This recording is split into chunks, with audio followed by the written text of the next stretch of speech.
Good evening, everyone. Thank you all so much for coming out tonight. This is the launch event of the Guernsey International Development Network. In a minute, I'm going to introduce the first of our wonderful speakers. But first, I just wanted to say a couple of words about what this is and what we hope it will become. And as you were coming in, I recognise quite a number of you from different places. Some of you I recognise as being directly involved in sort of the world of overseas aid and the charities that we're delighted to support. Some of you I think I know primarily as environmental activists or campaigners for human rights and equality.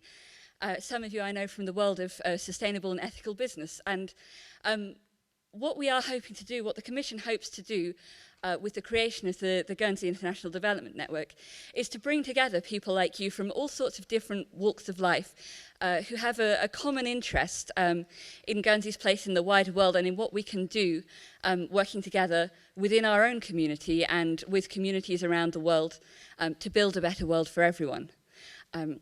So the idea of this network is that it operates as a kind of occasional forum to bring us all together around these issues of common interest. We will develop at least a mailing list so we can stay in touch with all of you. And Dave, who you probably met on the way in, who will give you a wave at the break time so you know who to talk to. If you want to be on that mailing list and you want to be updated about future events, then let him know. I think we've got a sign-up sheet for that. We've got a sign-up sheet for that. So if you haven't already, let us know. Then do.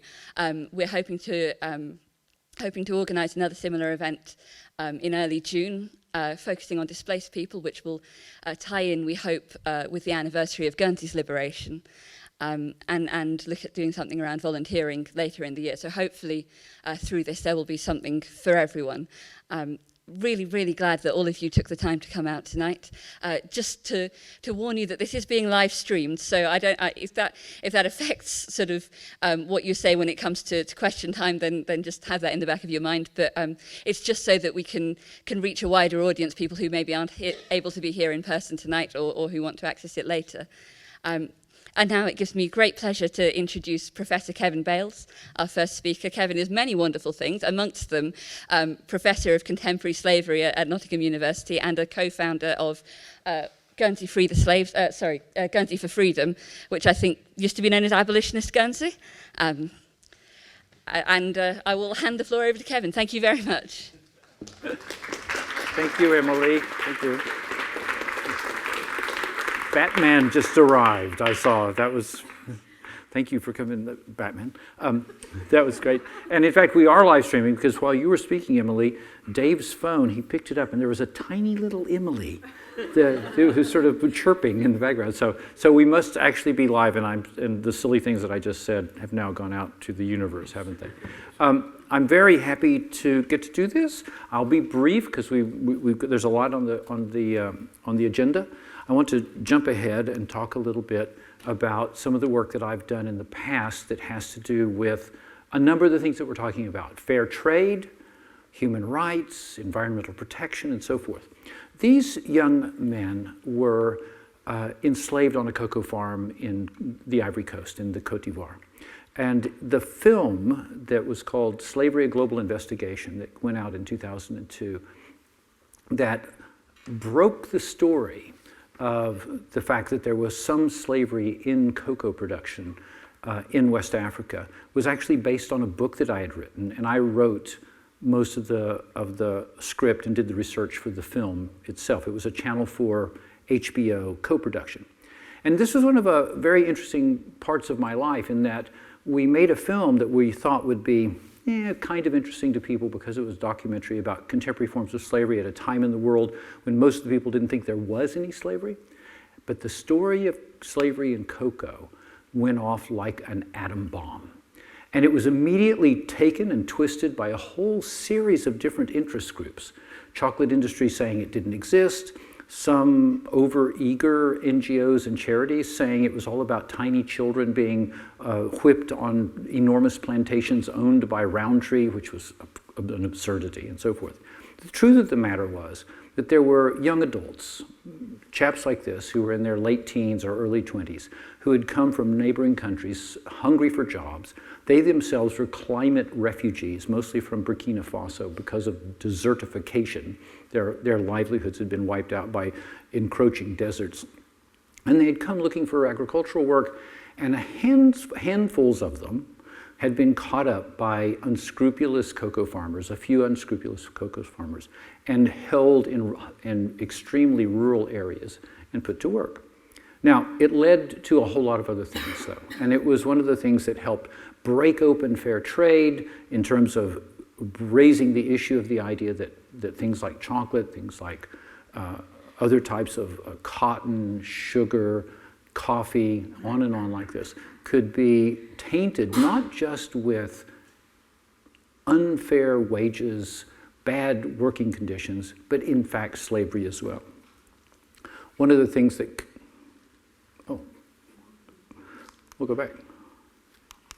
Oh, there we are. One of the things that was very shocking at the time was that we interviewed a whole series of young men, and some of them had been brutalized. And these images of young men who had been whipped in slavery, black men whipped in slavery in agriculture, were so reminiscent of the 19th century that it galvanized all of this action. But in fact, it was much more complex in ways that fair trade had already helped us to understand. The fact that there were no plantations in the Ivory Coast.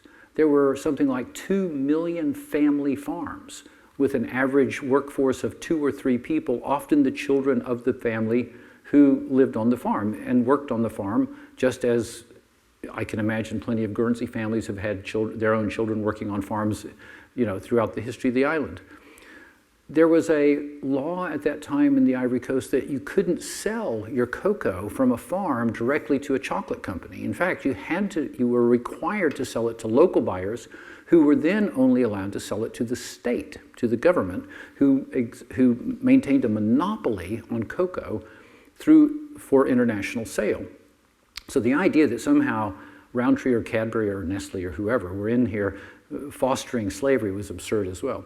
And then, of course, when 90 to 98% of the farms which did not use enslaved workers, their beans were collected at the farm gate, and there was another 1 or 2 farms that did have tainted beans, cocoa beans as it were, they would be all mixed together, and it would be almost impossible to separate out what were the bad beans, as it were, from the good beans. It flowed into the food, it flowed into the cosmetics. Most cocoa doesn't even go into chocolate. It goes into things like Cocoa Puffs and cereals and cakes. And then there's a lot of uses in cosmetics of cocoa powders and so forth. And then when it would reach the end of the line, the retailers were, for the most part, in the dark. And the consumers were in the dark.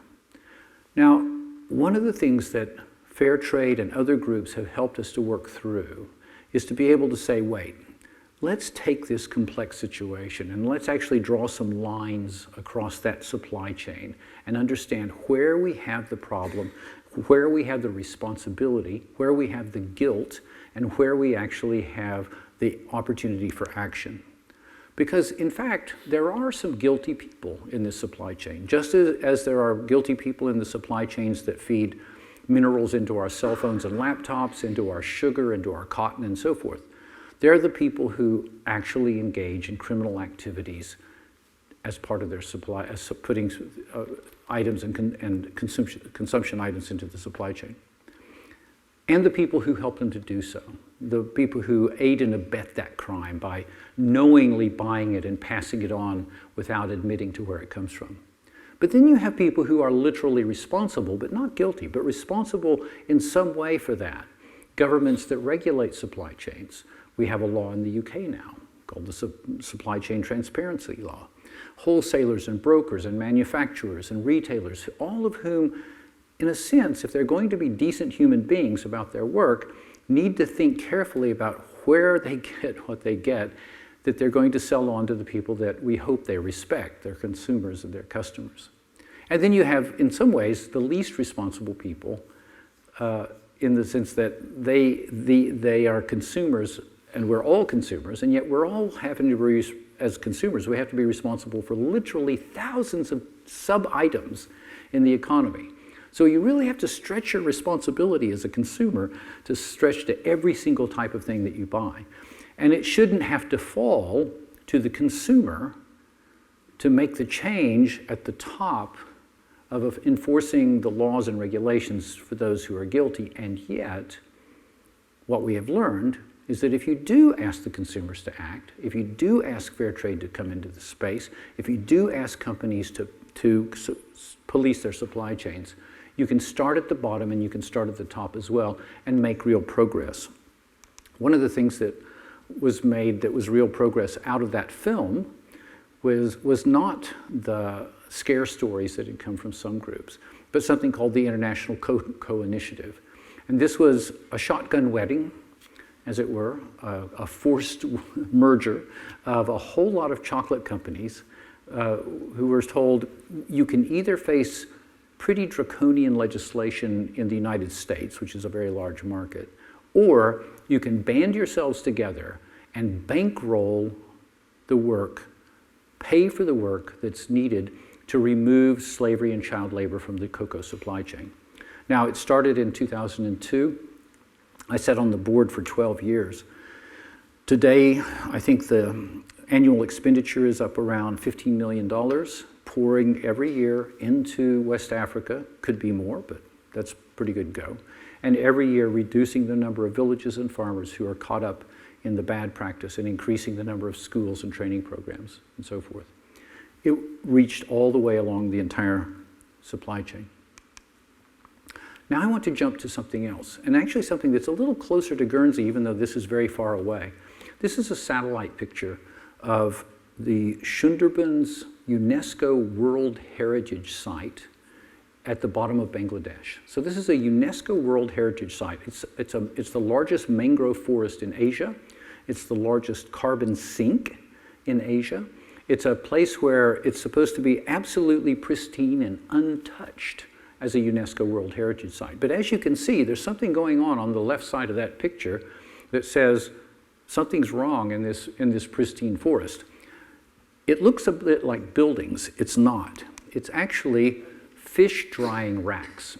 And children are lured down from Bangladesh onto the island. Their parents are sold a bill of goods. They're offered work, which turns out to be enslavement of children to process fish that is brought in by fishing boats, which is then sold on into the global market. This is a remarkable picture because this is a very brave photographer caught a candid picture of a modern slave driver beating children to make them work faster on the drying racks of this fish drying camp and processing camp. Two things are going on here, which are very important and that it's understand. That's a little hard at first to make the link between the two. But for one thing, we've got on one hand slave labor, and on the other hand, this is a UNESCO World Heritage Site protected forest, environmental destruction. Slavery and environmental destruction put together to feed a consumer product. Where does this fish go? Cat food. A lot of it goes into cat food. Now, I would ask you, I know that if you went home and you told your cat this, your cat would be very disappointed. Possibly, cats tend to be the epitome of indifference to most issues, but this one, they might touch them. It's also shrimp. The shrimp that we see in major shops where you buy bags of frozen shrimp, often if you'll check, it'll say Bangladesh or Thailand or Myanmar. And those bags of shrimp very likely have come from the same hands of enslaved workers there. So what's fueling the environmental destruction and the slavery? But consumption patterns which are violating phenomenal laws when they reach the ground, but not necessarily up here. One last part of this. Another illustration of this. This is, it says Brazil, Amazonia, and this in fact is based on a satellite image as well. But what you're seeing is not the map of Brazil, but actually just a map of the Amazon basin. And the green parts of this Amazon basin map are the parts of the Amazon that are untouched forest, that are legally protected and should never be touched. But the yellow parts, or the almost lime green parts in this picture, are all that you see all around the edges, are the parts of the Amazon forest which are legally protected and never to be touched, but have already been cut. So that's the illegal deforestation that you can see all around those outer edges that we worry about so much, about the cutting out of the lungs of our planet. Now notice how we've layered up, because I have a team in my lab that does nothing but satellite imagery of slavery-based deforestation and other linked crimes like that. That if you look closely about where the slavery cases occurred and where the murders have occurred, you realize that they cluster. Slavery, murder, and the destruction of the protected forest. And we can see how it's encroaching in and in and in. Now this map, I hate to think what it would look like today, because this is a couple of years old, and under the current Brazilian government, the whole process of deforestation has accelerated. But again, a triangle of product, human rights violation, consumption. One of the things that I found very shocking when I was there was that the disposability of the people who were enslaved in Brazil. Workers would be lured by criminals to say, well, you can work with us in the forest, we can do these sorts of things, but once they were taken way out into the forest, they would simply be worked pretty much to death, and then to make sure that they never got away to testify against the criminals, they would be taken into the forest and shot and buried in the forest. It's a Wild West scenario in lots of Brazil. Now, that's a pretty close on, pretty horrific couple of things that I've showed you. So I want to pull all the way back and give you the global bird's eye picture for a moment and put these things together. The first is this. If slavery were a country, we know there are about 40 million people in slavery in the world today. And we know that the GDP, as it were, the actual generated criminal economics of slavery in the world is about 150 billion US dollars per year. If it were a country, it would have a population of about 40 million people, and it would have, as it were, a GDP or an economic throughput of about 150. So, but that would be the population of Algeria, or almost, or a little bit more than California, and it would be the GDP of Bulgaria or the state of Kansas in the United States. So we're talking about what would be, if slavery were a country, it would be a small, poor country. But this is the thing that then, again, ties that triangle together. If slavery were a country, it would be the third largest emitter of CO2 in the world, after China and the United States. Not because of factories, not because of air travel, not because of motor cars, but because of primarily deforestation and a number of slave-based industries, which are like brick making and so forth, which are very, very dirty. In other words, that horrific fact that slavery is in fact one of the major contributors to climate change and carbon emissions is horrible, and yet in another way, almost exciting, because it opens a door to something. 40 million people in slavery is fewer than the number of the people in the world with HIV. 40 million people as an epidemiological question would be something that the World Health Organization would step up and say, we can do something about this.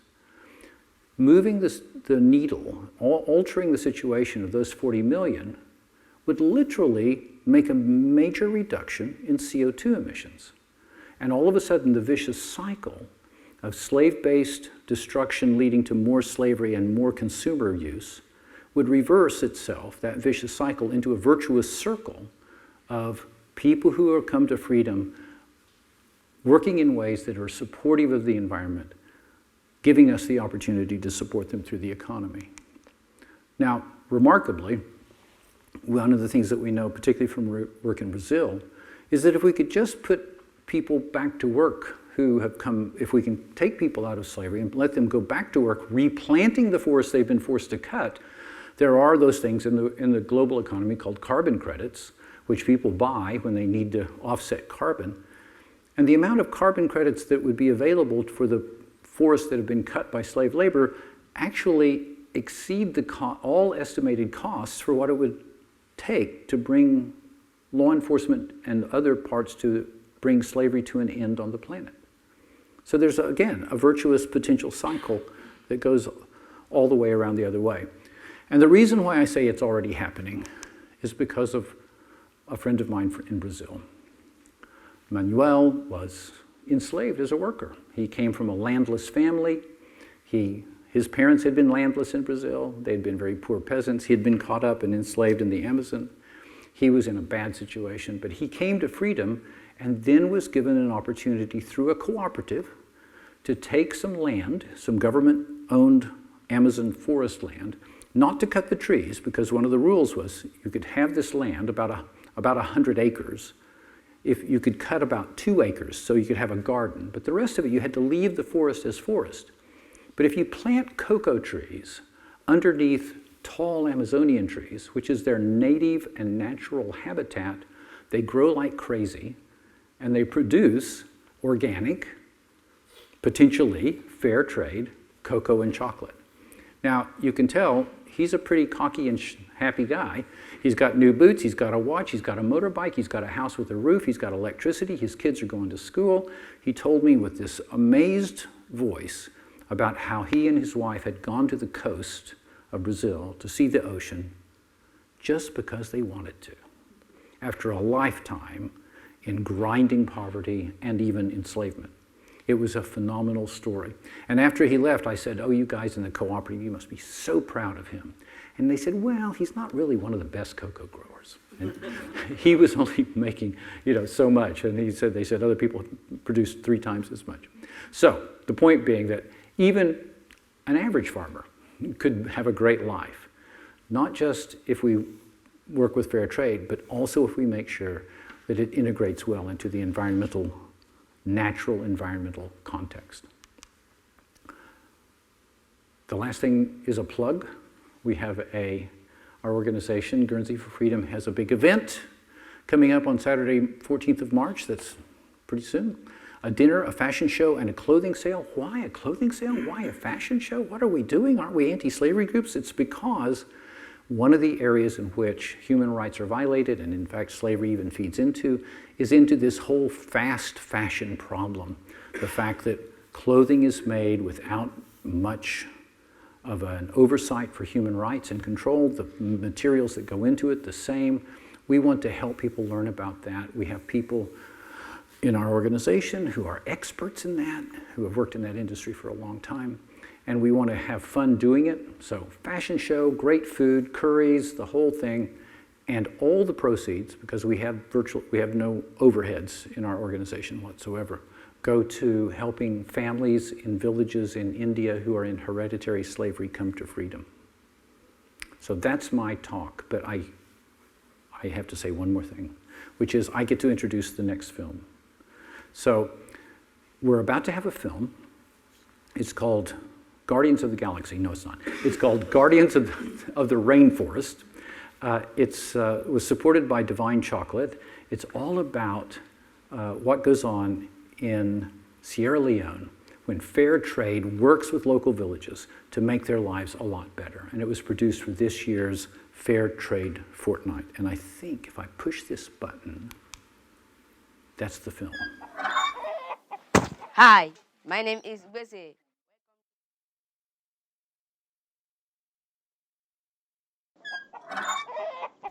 Hi, my name is Bese. Welcome to Sierra Leone. Sierra Leone is in West Africa. It is a small, beautiful country. We have beaches and cities, mountains and forests. I live in a small town called Gorahoon. Gorahoon is near a great forest called the Gola Rainforest.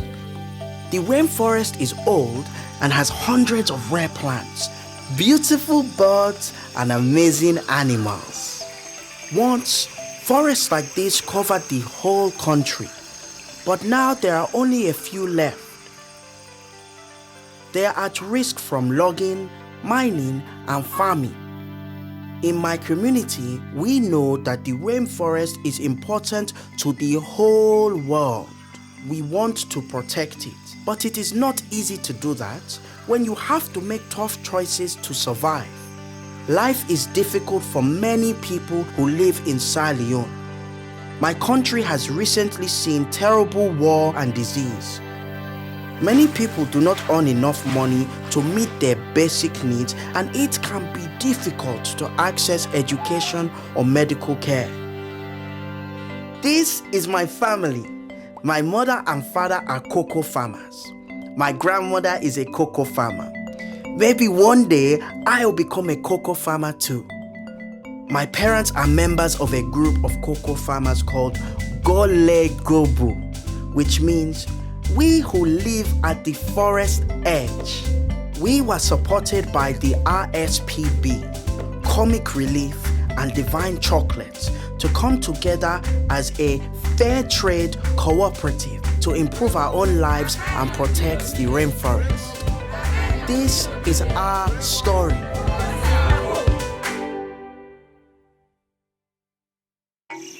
Every morning, my family gets ready for the day ahead. We wash ourselves, brush our teeth, get dressed, and say our prayers. Then we have our breakfast. From Monday to Friday, I go to school with my friends. But today is Saturday. There is no school today, so I am going to show you my family's cocoa farm.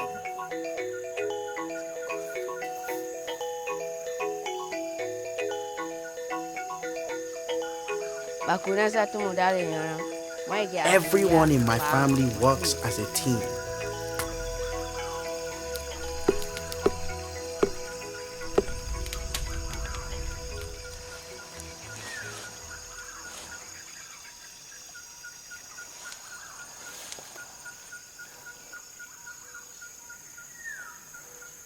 This is a cocoa pod.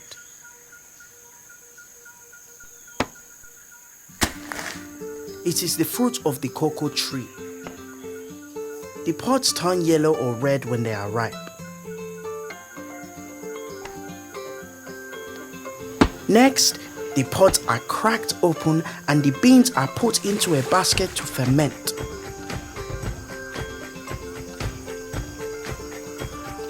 After the beans have fermented, they are laid out on a table to dry in the sun.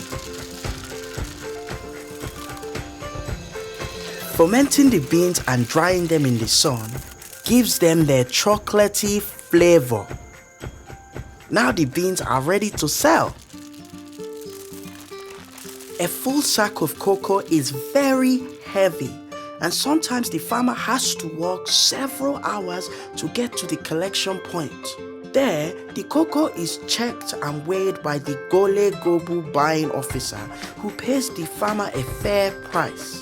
Every few days, a pickup truck comes to collect the cocoa and take it to the nearest city. It is a 2-hour journey on a long and muddy road. Eventually, it will be shipped overseas and made into chocolate. As well as cocoa, my family grows lots of different food crops to eat at home.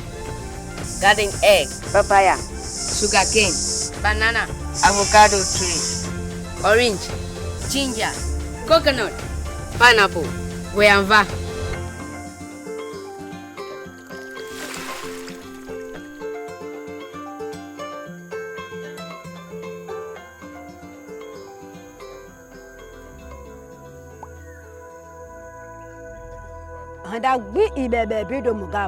One of the biggest difficulties is food shortages during the rainy season. Our food crops are not ready and the cocoa is not ripe, so we cannot sell it. So sometimes we go hungry. The rainy season is also very wet, and it is hard to walk outside as we don't have waterproofs to wear. Another challenge is paying for our children's education. We can usually afford to pay the fees for primary school, but secondary school can be very expensive, as children often need to travel to other towns and we have to pay for their food and accommodation. Almost no one from our community can afford college or university. Life is getting better now that my parents are part of Gole Gobu. Everyone in Gole Gobu looks after their farm in a way that will increase their income without harming the rainforest. We call it forest-friendly farming, which means working together, farming sustainably, and protecting the rainforest and the animals that live in it. In Gole Gobu, we work together as a fair trade cooperative. Fair trade is very good for us because there is a lot of transparency and it works in the best interest of the farmers. Before Gole Gobu, we used to sell our cocoa to buyers from outside the community. Now we have our own weighing scales. We keep records and write receipts, and the price we should receive for our cocoa is clearly displayed for all to see.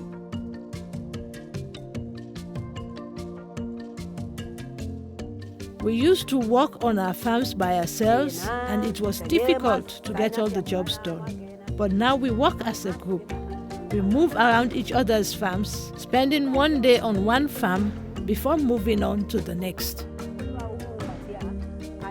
Since Gole Gobu was formed, women now take part in leadership roles and have key responsibilities.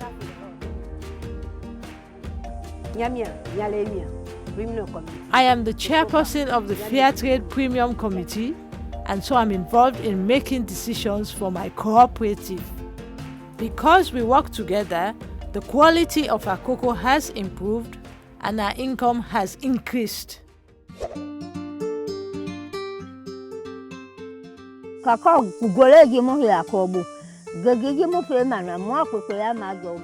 Gole Gobu was formed, we have seen many changes in cocoa farming.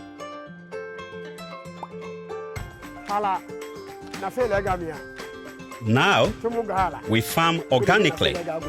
We don't use any chemicals, and we have learned how to manage the diseases that can affect our cocoa in a natural way. This is black pod. It can be very damaging to our cocoa. Before, we used to drop the disease pods on the ground. Now, we dig a hole and bury them so that the disease will not transfer to the pods or trees. We have learned how to plant our cocoa trees properly. In the past, we would put them close together so they were overcrowded. By spacing them out, we have seen the trees produce many more cocoa pods. The rainforest helps us in all kinds of ways. The trees clean the air, nourish the soil, and protect our communities from floods and drought. The forest provides clean water and cools the climate. In return, we protect the forest. We don't farm in the rainforest. We don't log the trees. And we do not go there to fish or hunt. Gole Gobu was formed to create a buffer zone of cocoa farms around the forest edge. The farms help to join up areas of rainforest so that birds and animals can move between them. One of the good things about cocoa farming is that you can see animals and birds around. The trees provide a habitat for them. The farmers used to hunt and kill the chimpanzees, but we have learned to protect our crops in a different way. We beat a drum or a hollow tree so they will be scared away.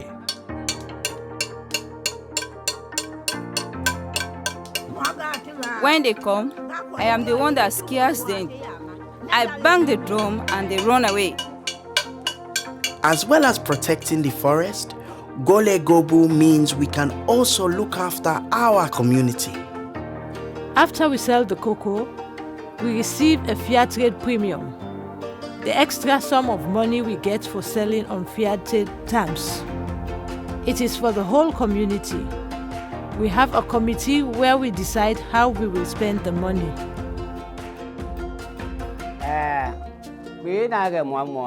We want to use the fair trade premium carefully, so we have made a plan that reflects the needs of our community. We discuss and agree together how best to spend the money. One thing we plan to do is to purchase a rice mill.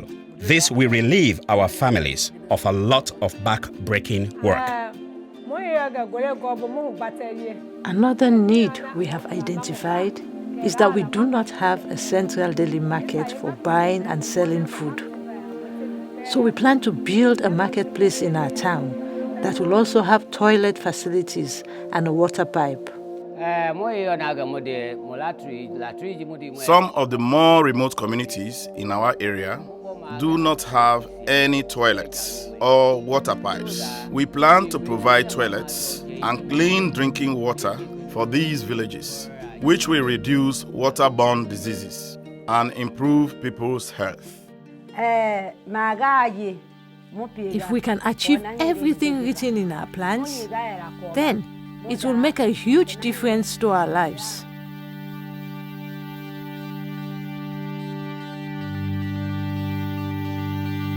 The forest belongs to us all. The cocoa farmers of Gole Gobo have come together to protect the forest while earning a decent living through fair trade. If we all work together, we can save it.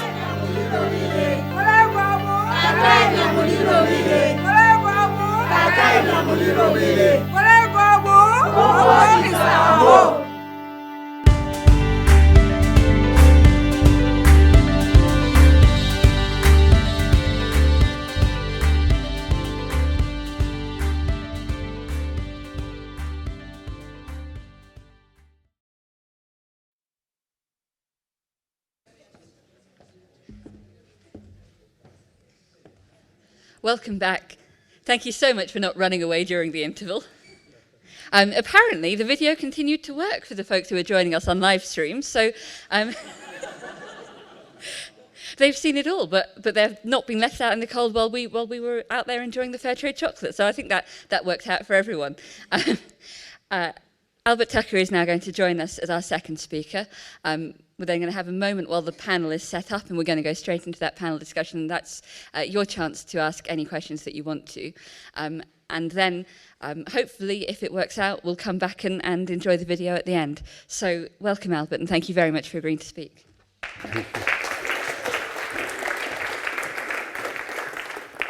Good evening. It's my first time in Guernsey, so it's been great to be here and to see you all here.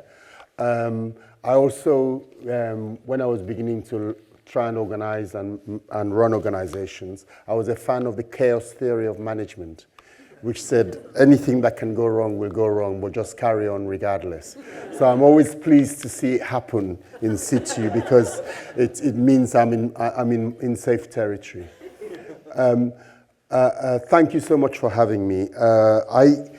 I'm often asked to talk about fair trade, and there's so much I want to say about fair trade, but I think one of the things to think about fair trade, apparently, it was one of the things in the original United Nations articles, but it was one of the things that was never really implemented. It was also what we know as fair trade as a system, and I always think of fair and ethical trade. It's not really about products. Was a Dutch writer who went to Indonesia and Honduras and those areas. He was touring around. And he found coffee plantations, and the conditions on them he wrote about became a real force for people wanting to do something different with the way trade was done. And some of the agencies like Oxfam and others were thinking, we should stop just actually picking people up off the floor, we should do something else. That's how come they went into stores and shops and started doing that. And so there were different attempts of doing fair trade. How do I do this? Yeah, here we are. There are different attempts of doing fair trade, and sometimes I feel it's a bit like this. You're trying to balance things that really don't balance. Because I can remember when I first came into fair trade, I was told it will never be above 2 or 3%. So my target became 5%, and I was working in coffee.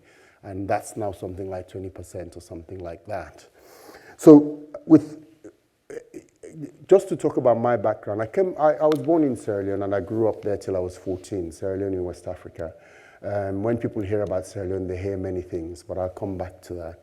I came here when I was 14 with my father and my parents and grew up here. And I always say to people, when they hear my name, they hear me speak, they say, were you born in the UK? I wasn't. I was born in Sierra Leone. And I remind people that the children you see in these pictures and the children you're talking about are me. They're me. Those children can do anything I can do. And I think I can do more or less anything most people can do. The only thing missing there is opportunity. And that's one of the critical things about fair trade, is opportunity. And also, one of the things about fair trade for me is that we all must feel, really we must feel, it cannot be right. It cannot be right that people are producing for us our morning cup of coffee, which I can't start the day without, and they're impoverished.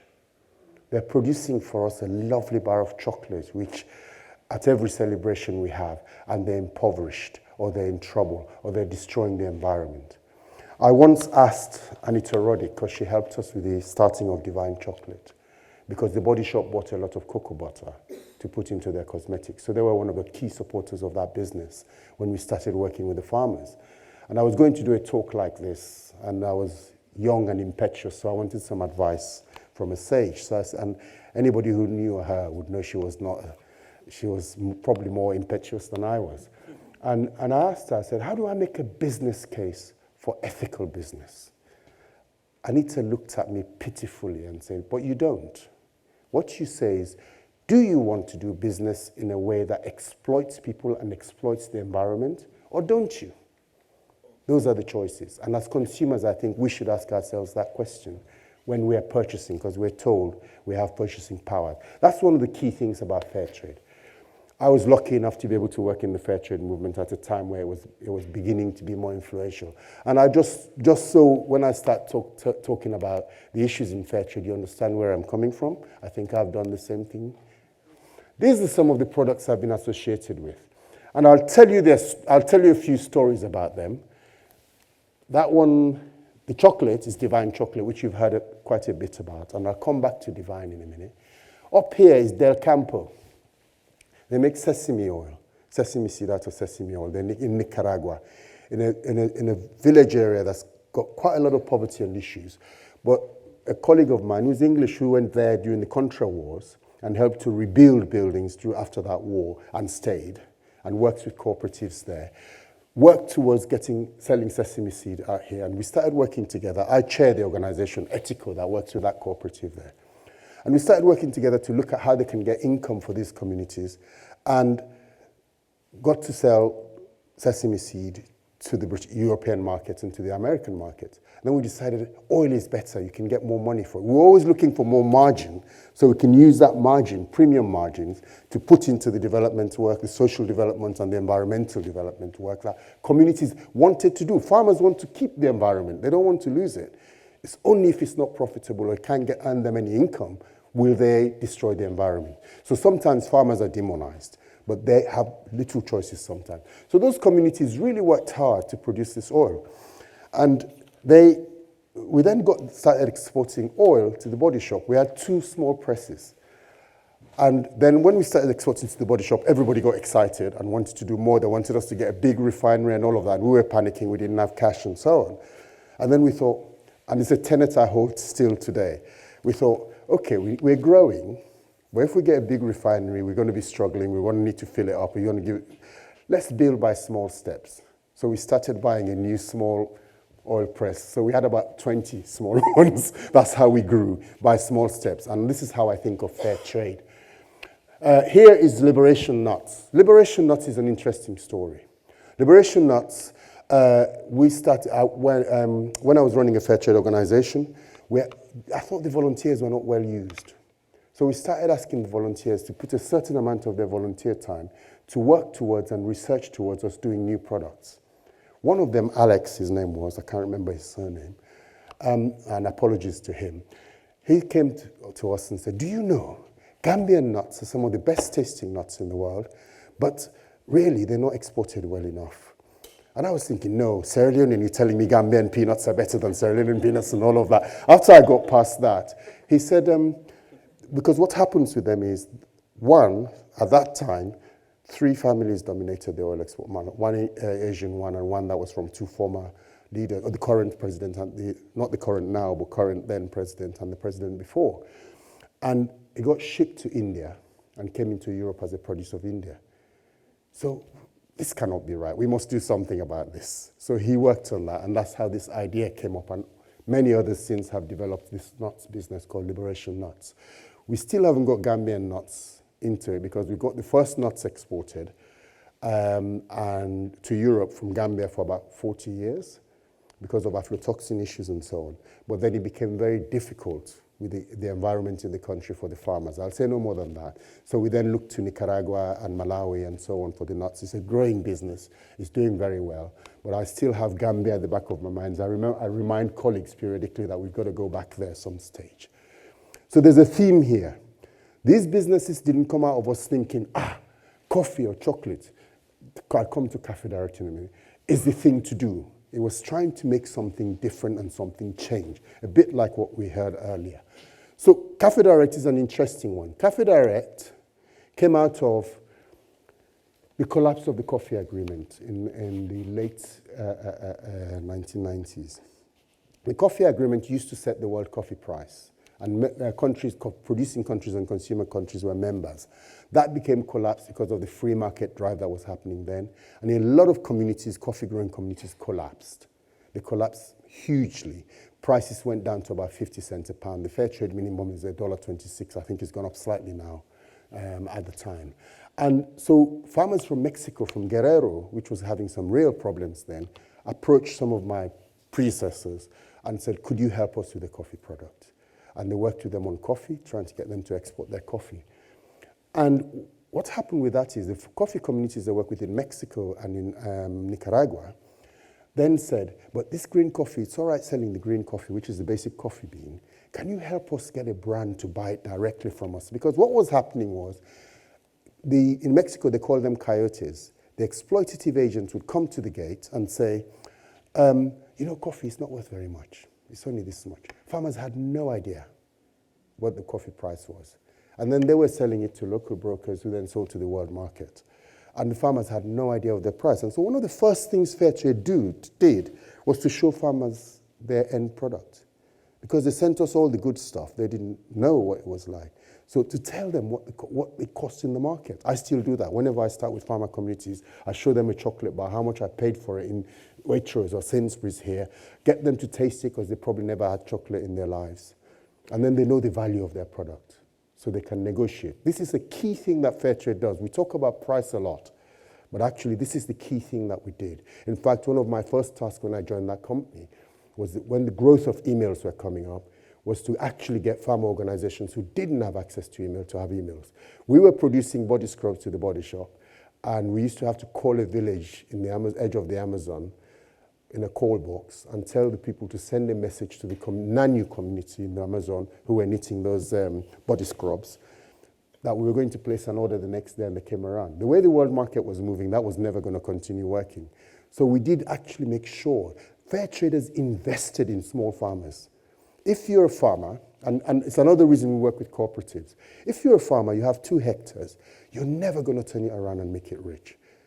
But you collaborate with 200, 300, 1,000 other farmers with 2 hectares, you've got something. That's one of the things we fair traders do when we organize farmers. We work with organized farmers, that's why. And the story I want to tell is the Machu Picchu one. One of my favorite co-ops in the past, where my late colleague, Raul de Aguila, one of the most strategic farmer leaders I ever came across, we were working with them. At the time, they were a struggling organization when we started working with them with Cafe Direct. From Guerrero, those farmers that the organization started working with suggested that we create a brand, and we marketed it so they get more value back and they do it more directly. It came from the farmers. Some of my enlightened colleagues and predecessors picked that up and ran with it. And that's how we ended up with Cafe Direct. As a brand that was part owned by farmers, it was very pioneering at the time. And in Peru, we had El Nino one year hit. And it came, one of the things about coffee is grown in some of the most beautiful parts of the world, but a lot of the people who grow it are poor. And that's one of the things for me that's actually, it's not right again as a thing. And at the back of Machu Picchu, which is one of the cooperatives where, the famous Machu Picchu, these communities were growing coffee at the back. And there are two valleys that came across. One had mudslides, the other one had water, and it created a dam. What the community said to us afterwards was, it's lucky the mud came first, because as the mud started entering their homes, they realized something was wrong, and they came out and they were going halfway up the cliffs when the water came down. 12 people were killed. Do you know what the first thing my team was asked to do? Was to find a market for their coffee that was stored in an old disused church halfway up the hill. Why? Because if we didn't sell that coffee, that's the year's income gone. So to this day, I feel a bit of a way about it. You had this disaster and we are running around trying to sell gourmet coffee. The co-op was making sure the aid helicopters which came went out with bags of coffee. So when farmers are organized, this is the things they can do. And what we did with the Machu Picchu was, I think it was one of the first single origin fair trade coffees. So we went to the market, we had to explain to people why. So we filmed the story, we went to the supermarkets and explained to people, and to their credit, the British consumer really took us to their heart with Machu Picchu, and it took off. To this day, it's the best-selling coffee I think Cafe Director have got. It didn't start to be the best-selling coffee. It started to do something about a situation and change the way the market worked. So, doing the right thing and doing business the right way can be profitable and correct. And it's the way we should be thinking of doing business. I've done it again, have I? And these are the more recent ones, talking about the environment. One of the things about this fair trade, doing business properly, is also in those environments I'm talking about, environmental issues are quite important. It's part of the fair trade criteria. Farmers don't want to be using pesticides and damaging their health. But if that's the cheapest way to do it, to get to the market price that they need to earn an income, then they have little choice. People sell inputs and promote to farmers that that's the best way. So one of the things that fair trade we started looking at, because we are all connected. All this stuff is connected. The kind of social impact, environmental impact, and the degradation of communities is quite important. So I'll go through some of them. I'm chair of Kamakola, which is a fair trade company that does fizzy drinks. It's fizzy drinks. It's sugar water, right? And we thought, we can make this do good and do something better. The founders decided it was going to be all natural ingredients, all organic, and all fair trade.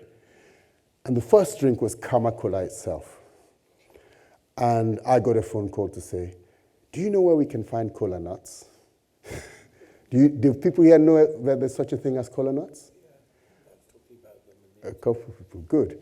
Because people didn't know that the thing that gave the most famous drink in the world its name comes out of a West African kola nut. In fact, I think originated in Sierra Leone. I'm trying to get somebody to substantiate that claim.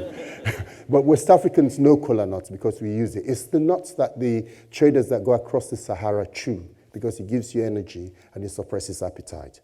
But here it's used as a flavoring. It adds a really rich flavor to the drink. And the founders wanted it to be as good as you can get such a drink. Do you know with cola drinks, 1.6 billion are drunk every day globally. And with our drink, when we marketed it, we were saying, don't drink it every day. We don't do a large bottle. We do small portions. We have a 250 can. Those cans are 250 ml. And we say, take that as a portion, drink it for a treat. If you want to just be healthy, drink water. And we're very clear about that. But it's a nice treat. They're fresh drinks. If you've got a good palate, you can taste all the ingredients. I've got a booklet with me, which you couldn't see from here, so I haven't got it up, where we titled it Drink No Evil. We tell you everything in our drinks. They're all natural ingredients, nothing artificial in it. And so you can taste the vanilla and the cardamom in the cola drinks, because we have them in there.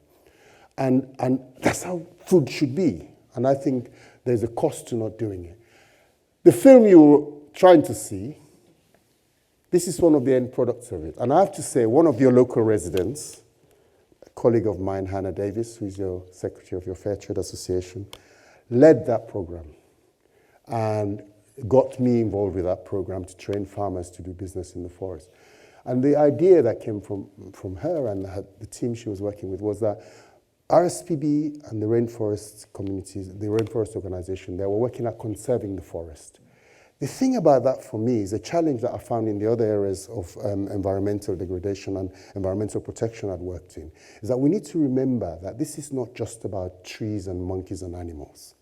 This is about people who have lived in the forest for a long time, exploiting the forest for a livelihood.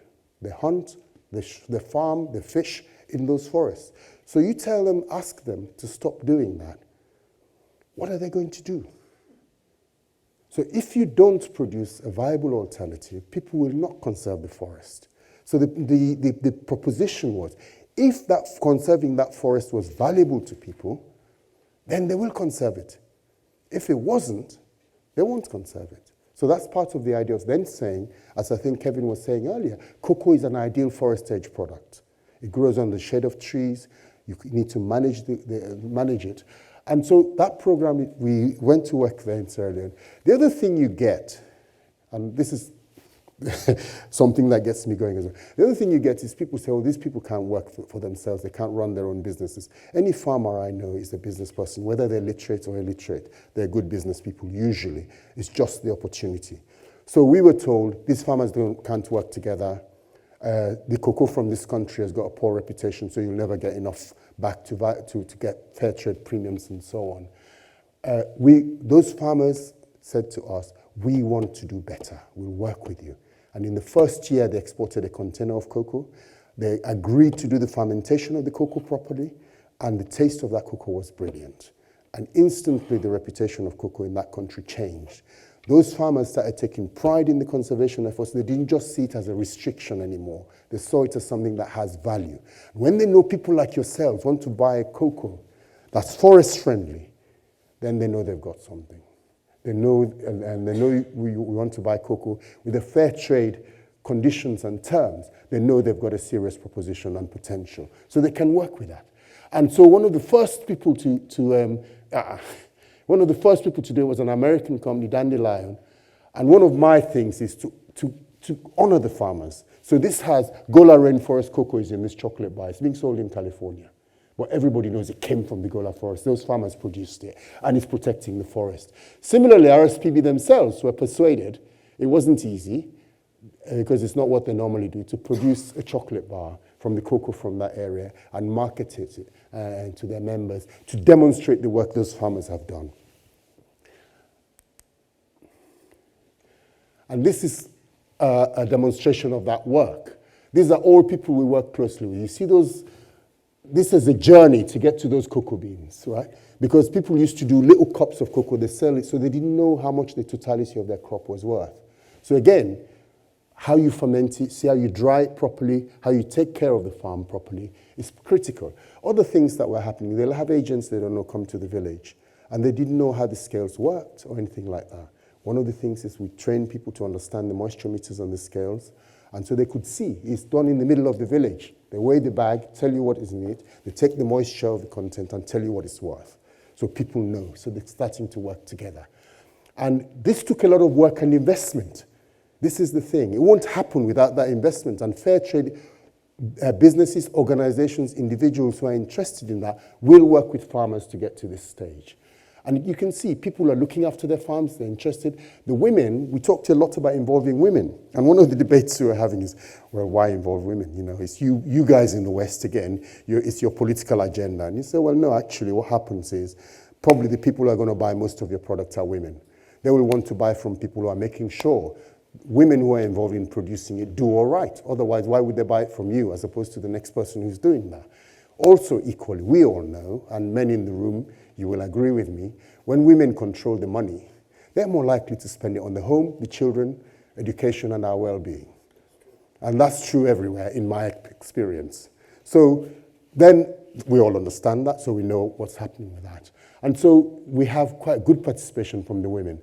And also, the bit you didn't see in that film, they talk about as part of the fair trade process, on the committee of those community councils, we have people who are responsible for ensuring child labor doesn't happen in an exploitative way in the farms.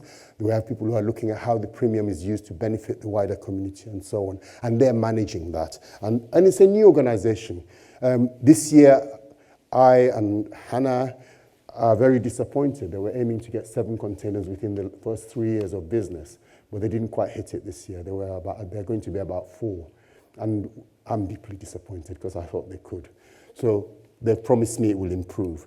But fair trade market enables us, those direct relationships with somebody like Divine Chocolate and other companies like that who want to buy fair trade, who want to see community development, means that we can invest in making sure those farmers get to the level where they can compete, they can work together, they can run a business in a way that can work in the market and provide you with really good chocolate, which is quite important. And this is the warehouse. Can you see the team working on it there? Those are all members of the cooperative who have come to help sort so we could export the first container. Koima, brilliant young guy who works with the farmers. He's the general manager, making sure the traceability system happens. Not a farmer, I'm sure he farms in his private capacity, but he's one of the key technicians there that we train. He's been here to promote what they do, what the farmers are doing. Yambasu, that man can rub a cocoa bean between his fingers and tell you what the moisture is. Moisture content is, I need a moisture meter to do that. This is a team working in the field with the farmers. And this is the chairman of the first cooperative association. And he used to fund himself to go around the communities to mobilize them in the first year. These are the people we're talking about. When we talk about farmers, don't think of this kind of debilitated people. What we do, what you do by the way you purchase, is we inspire people to be the very best they can and to make the very best out of their produce. And whilst doing it, protect the environment, protect their own communities and their families. And last week, 2 weeks ago in Amsterdam Chocolate Festival, we launched Forest Friendly as a concept for cocoa and chocolate. And these are the principles, because people talk about Forest Friendly a lot because something comes out of the forest. With RSPB, we worked on this idea of let's be more directive than that, let's be more clear. So it is about consistently good quality because that's what buyers want. They don't want poor quality just because you're doing something useful. But also supporting the sustainable livelihoods of forest farmers. What I said earlier, it's got to be valuable to them. Otherwise, they won't do it. Protecting the environment. So one of the things the farmers complain about the most is crop raiding. Animals come and eat their crop. So we're looking at solutions because that's partly why they shoot the animals. Is that you can plant fruit trees because they're coming to eat. So before they reach your farm, they've got fruit trees around, so more trees. And the animals might feed themselves and leave your cocoa alone. And they're looking at different things like making noise, but somebody has to be there all the time to make noise, and some of the farms are not quite close to the village. So different strategies they're looking at to actually make sure the farmers don't feel the need to kill animals that come on their farm. And looking at agroforests and supportive forest-dependent wildlife and all of that, actually taking care of the wildlife. And supporting the integrity of the forest. If the farmers think that forest is important, they will protect it. And I'll come back to Kamakola. With Kamakola, when we found the cola nuts, we realized that none of the companies that make cola drinks globally, the largest ones, use cola nuts anymore. So it's not a globally traded commodity, so it's not worth that much. It's the local traders who use it. The cola nut in West Africa is a critical thing. It's what you do when you make peace. You break cola and you chew a bit together. In auspicious occasion, you present cola. Cola nut is, one farmer told me, it's a gift from Allah to Muhammad. And the cola nut is sweet when it's green and it's bitter when it's ripe. So, but when the gift arrived, Muhammad wasn't there. So it turned bitter. But he still received the gift. So the lesson is, if God sends you a gift, you better be prepared to receive it. That was what they drew from it. So they saw the cola company coming. When we went to the communities, there are 8 communities protecting an island. And they've been asked to preserve the island called Tiwa Island of Sierra Leone. And those communities, one of them is led by a chief, who's one of my favorite people in the world, Chief Kadi, one of the most strategic people. She runs that village with a team, including the team that trains the young women to fish, the elders, who do that. But her story was that about 5 generations ago, a river spirit called Mamiwata, who looked something like this, came to the chief of the village, the male chief of the village, in his dream. Now, Mamiwata is like a half woman, half fish, but she's not like the Little Mermaid. She comes to you in your dreams and makes you promise to do something. If you don't do it, terrible things happen. She's a vengeful god. She's not a river god that you mess about with. So she came to the male chief and said, listen, for this village to prosper or thrive, every chief after you has to be a woman. And they've been ever since. And you don't need the equal opportunities policies there, I tell you. Mamiwata makes it happen. So, but in the village, the villages are quite remote. They're about 4 hours away from the main town. How long have I got? Am I overrun already? Huh? I've overrun? No. Oh, okay. So what we did with the villagers, from what I'd learned from working in development, was to say, okay, you, the committee that's responsible for protecting this island, we want to work with you to actually see how we can use our drinks to help support you.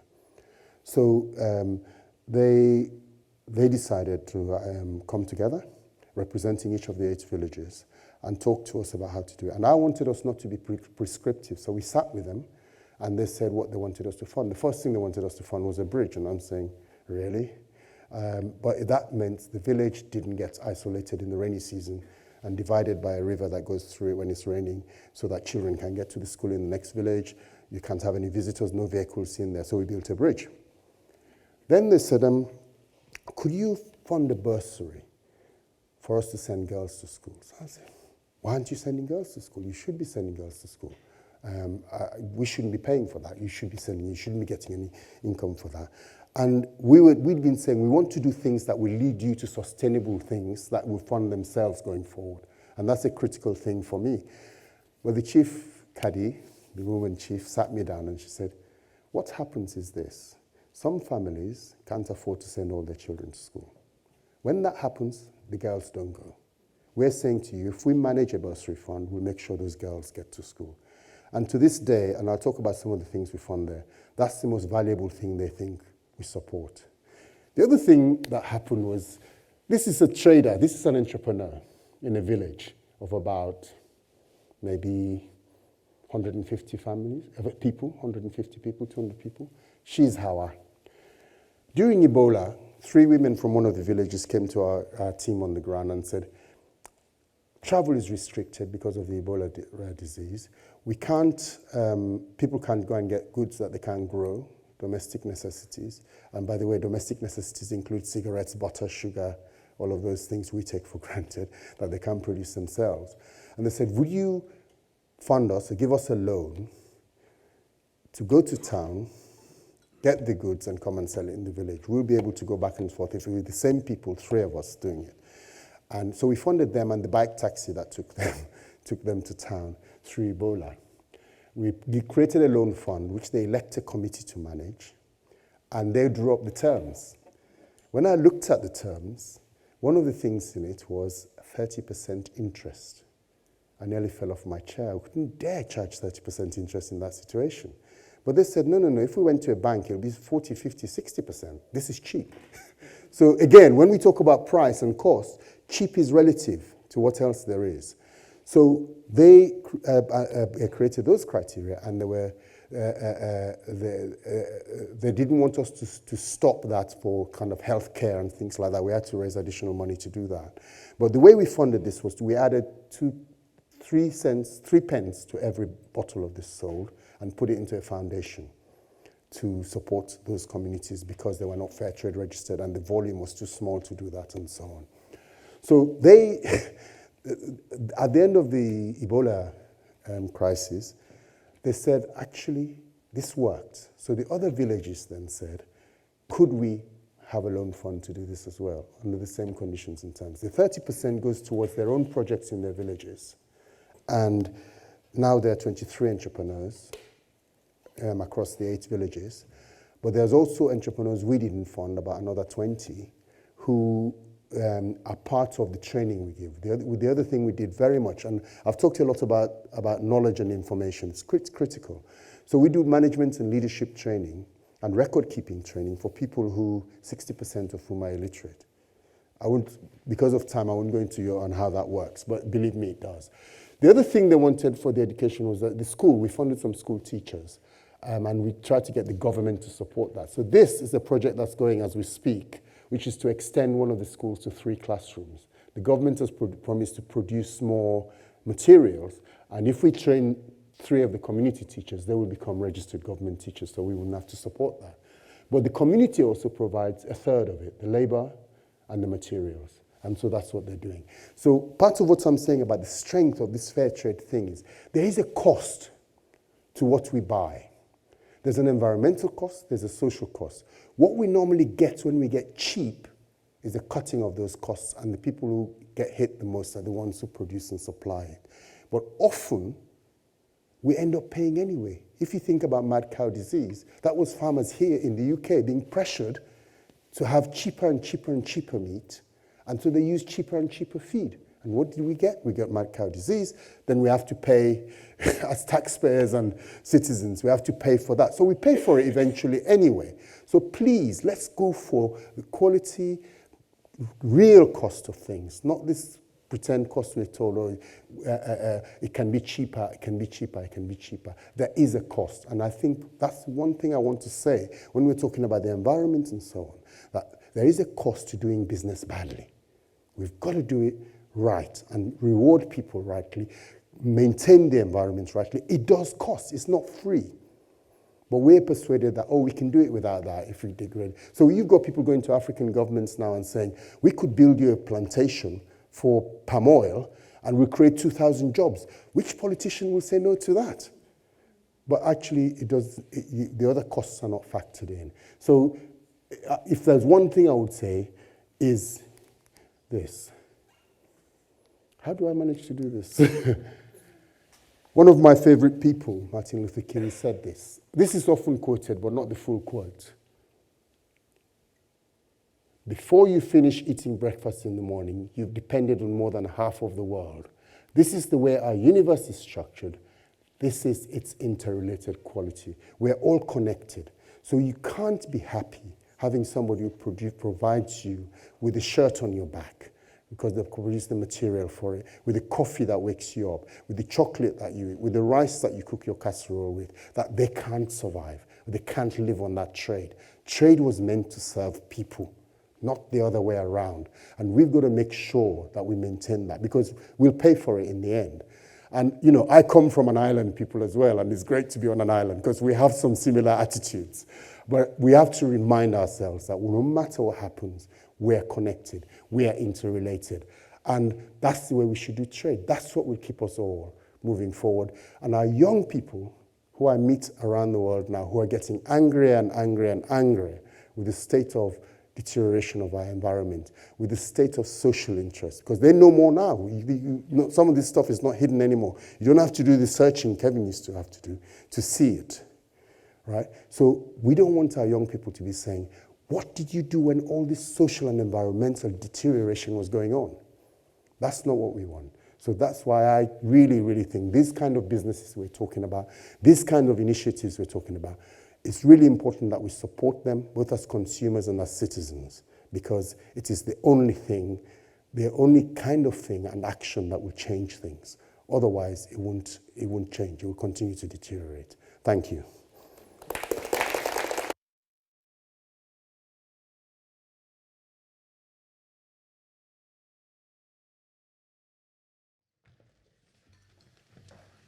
Thank you so much, Albert, and thank you so much, Kevin, for your wonderful speeches. Now, we're just setting up the chairs for the panel.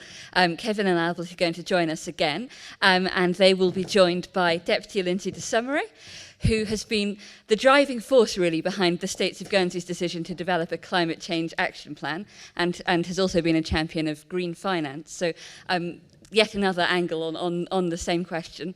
And Louise Smith, who represents This Is Epic, a local charity that has focused on financial inclusion in development. And so both of them will have a chance to introduce themselves and explain a bit about their work, and then the floor will be open to you to ask any of our speakers any questions you might want. Sorry. So please do all four come and join us.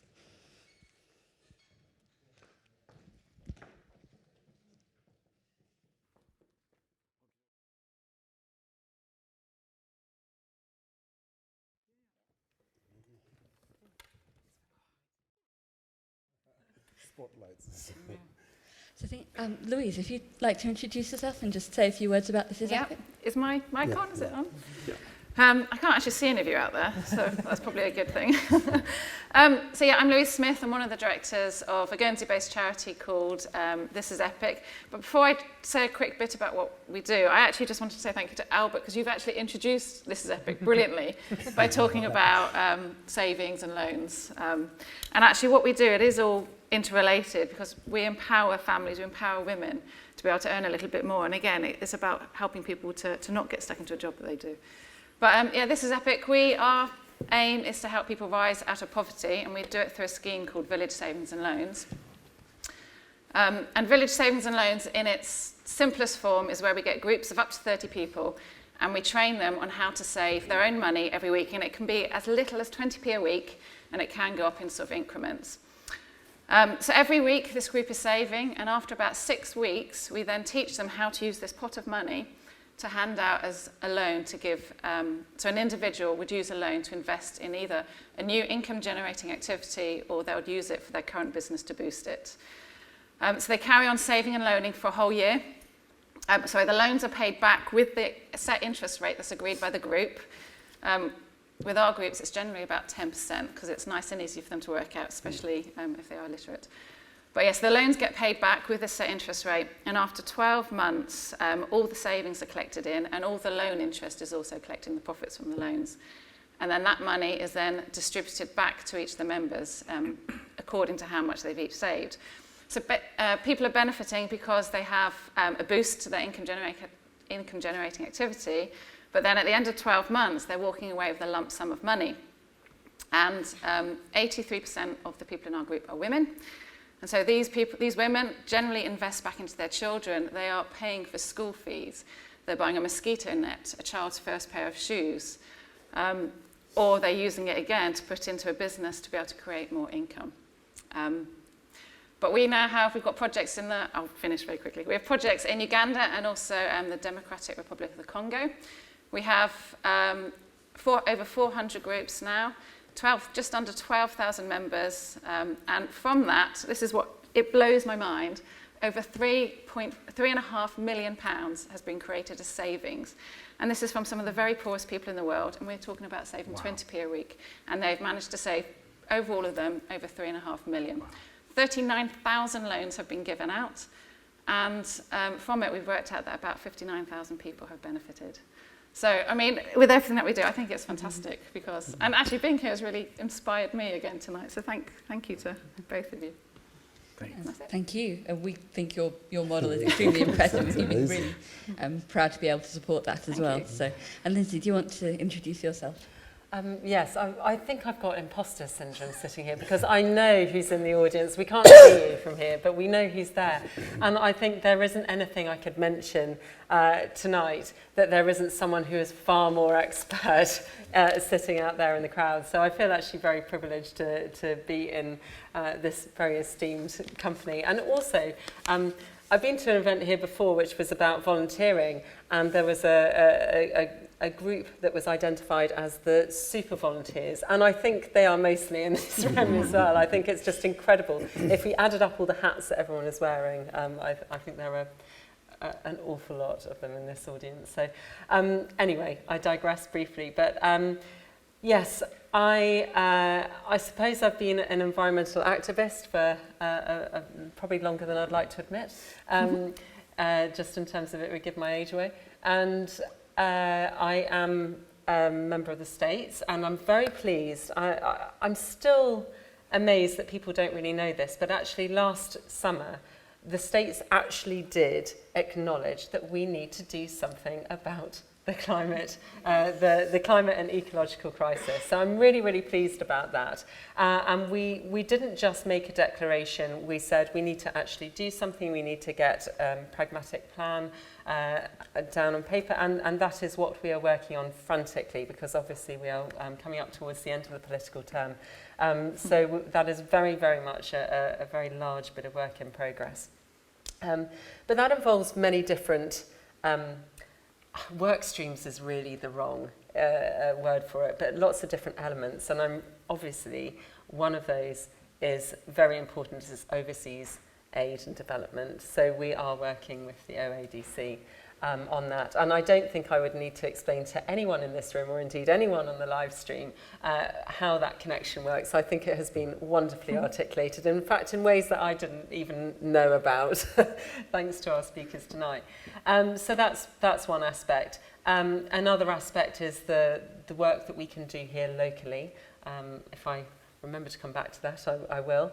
And another is through things like our marine environment, the blue economy.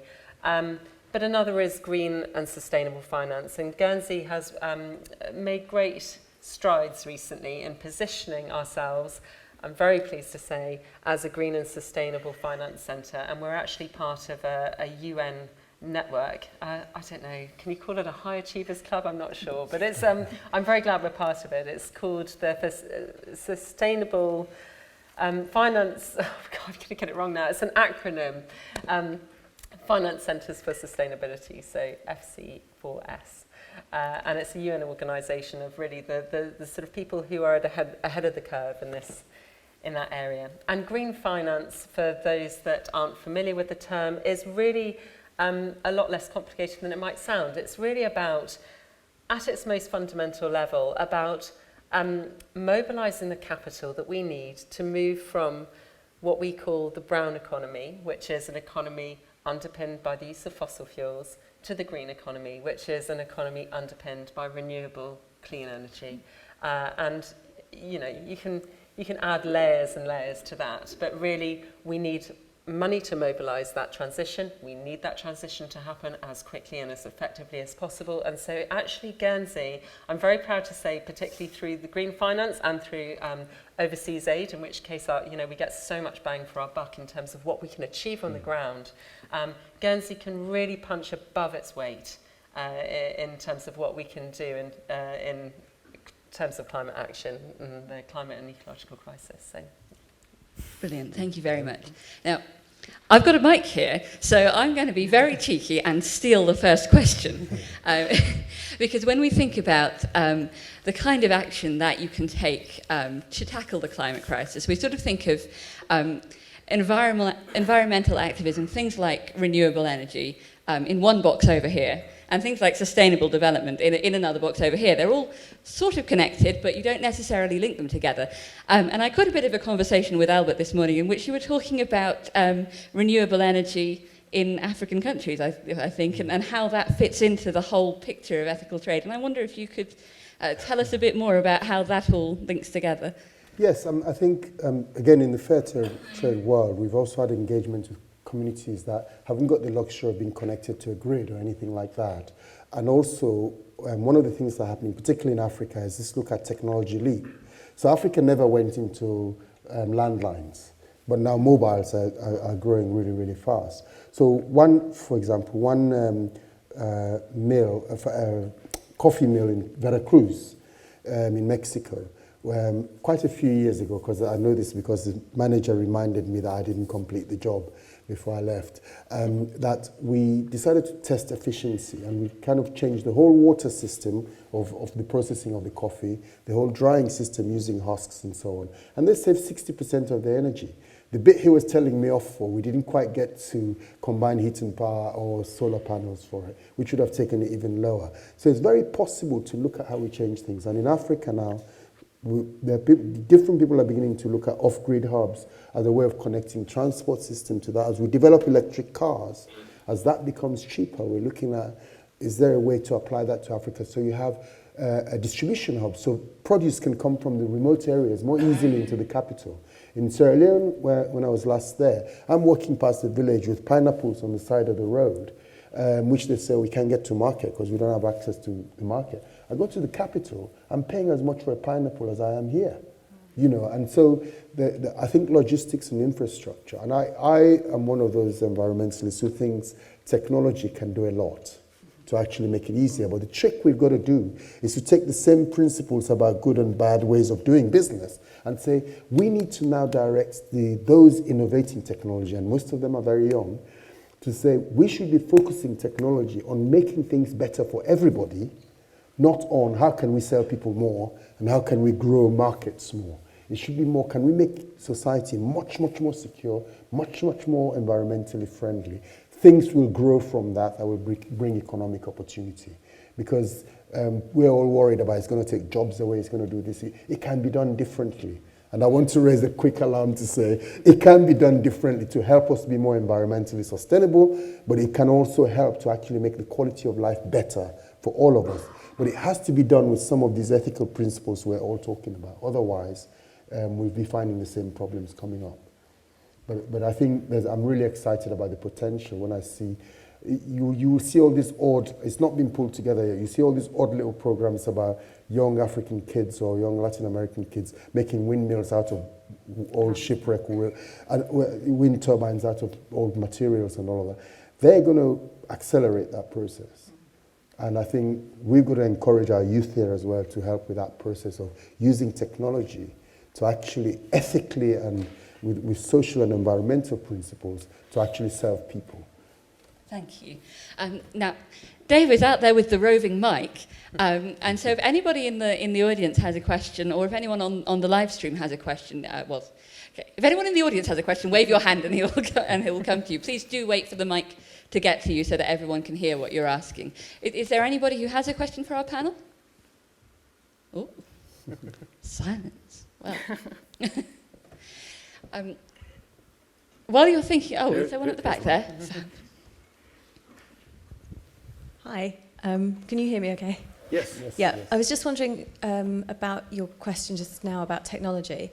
Do you think that it's possible to increase our use of technology while decreasing things like environmental destruction and slavery? For example, the instant one I thought of was in mobile phones now, and there's trace amounts of key elements, and a lot of what goes into producing that is mining and presumably some slavery and things like that. And I suppose increased use of plastic and things that we use. Do you think there's a way? I hope there is, but what are your thoughts on how we can make that all better so that everyone can benefit from technology without it causing bigger problems? Sure. Electronics is a tricky area, and you're absolutely right to point to it, because the demand for electronics globally is just ginormous. We understand that. We've all got 3 phones that are old ones that are sitting around in our drawers, and then there's the 2 that we carry with us, and then the laptops, and then all the bits, including the bits in my electric car, which is good for the environment, but also full of these electronics.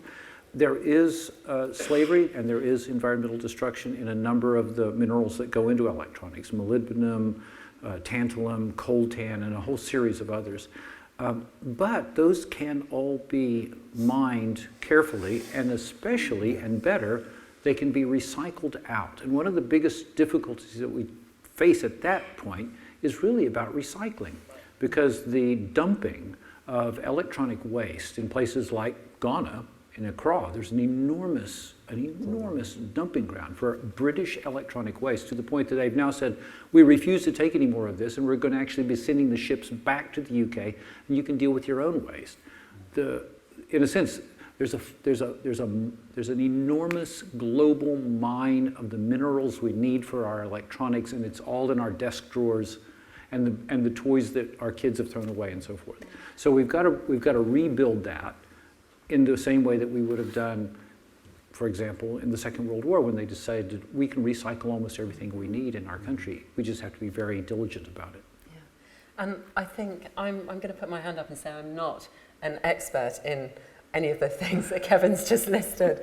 But I was at we try to get over to Jersey whenever we have an opportunity, and we like to go and visit Durrells. And I was listening to the gorilla keeper talk. Bear with me, it is relevant. Just the gorilla. Just the gorilla, no, it wasn't the gorilla talking, it was the keeper.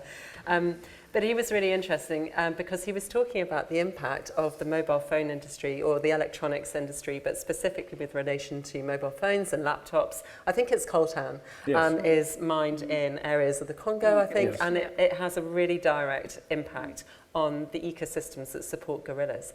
And they said, the keeper said, actually, one of the most important things we can do in terms of gorilla conservation is recycle all those mobile phones that we have kicking around in our desk drawers. And I think it's something like an average of 4, I believe, in the average, either per person or per household or something like that, sort of redundant tech. And the great news is that they are really, really highly recyclable. If you find the right waste stream for them. So if you can put them in the right hands, then they can be really usefully reused. And that is a much, much more efficient use of resources, which is going to have positive impacts. We can make clean phones. We know that. There's a phone called the Fairphone that's produced in the Netherlands. And it calls on a bit of Australian coltan and a bit of molybdenum from over here, and it takes it all from legitimate sources. It's not been a big seller because it doesn't have this vast marketing of Microsoft and Apple and so forth. But it's popular there and it works fine, and they even build it in such a way that you can take bits out and replace them as opposed to throw the whole thing away. You can fix it with detachable parts and so forth. So it can be done. It's just there has to be the demand for it. But also I would say we as consumers need to make these demands because, you know, as I said to you, when I started in Fairtrade, I was told it would never go anywhere because consumers won't have it. And here we are. And we still need it. We still need those businesses to grow. So that's a classic example. There is ways of doing this stuff, but we consumers don't get the choice. And my favorite example of this is the banana. Do you know that there's about 300 varieties of edible banana? We have one. How did that happen? Right, the Cavendish banana. But I think it's the same with this. I think we as consumers really need to push it because we're told we have that power. And we really need to, and sometimes it's difficult because one of the problems with that phone is people like Microsoft and others make it difficult to have the kind of access we've got to apps and things. But they need to tackle that. But we as consumers also need to push for that. Well, I know that one of our schools had an assembly on the Fairphone just a few days ago. So our young people in particular are learning about these things and hopefully creating that demand that will see change in future generations, well, now and in future generations. Governments also have a role to play just before you move on, because Kevin, was it you that mentioned the supply chain transparency law? I mean, that's going to make a difference. So there are, you know, there's a role for individuals, there's a role for businesses, and there's a role for governments, and it's about finding the synergies. I think speaking of synergies, one of the things that sustainable development can do, and you began to draw that out in your talk, Albert, is really address some of the inequalities within society. So inequalities between men and women can begin to empower women and girls. And I think, Louise, that's something that you also see through your work in This Is Epic, isn't it?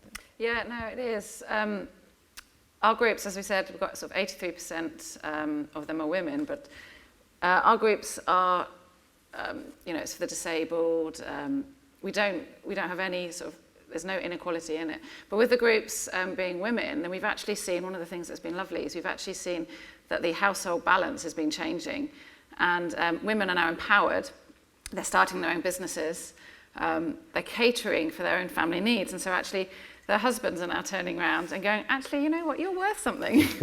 And the differences that were there are getting less and less and less, and actually the husbands are now empowering the women with savings to go out and start in these groups. So that has been a real benefit to what we've seen in their society. Is there anybody else? One down the front here, Dave. Is there one?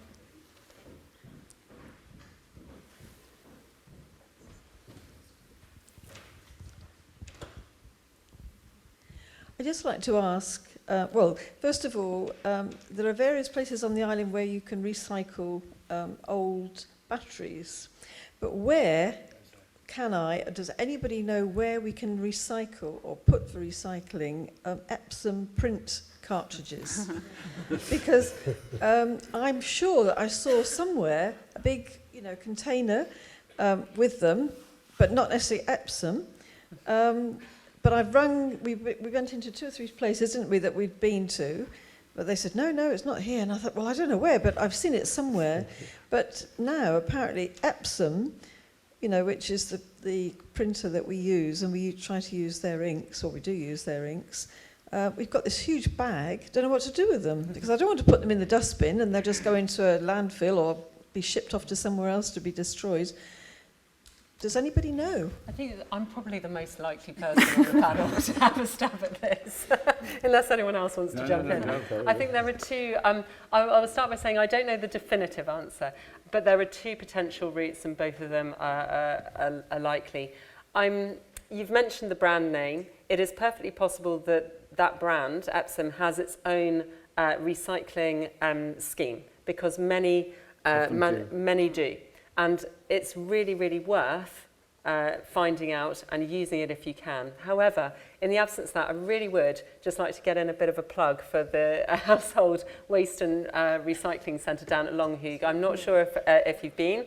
It's really, really worth a visit. It's changed enormously since it was just an open scavengers yard, although I know that had a lot of fans too. It's a really, really organised setup now, and it's very, very efficient. And talking about social enterprise, it's got a really nice social enterprise aspect to it. It isn't just about recycling.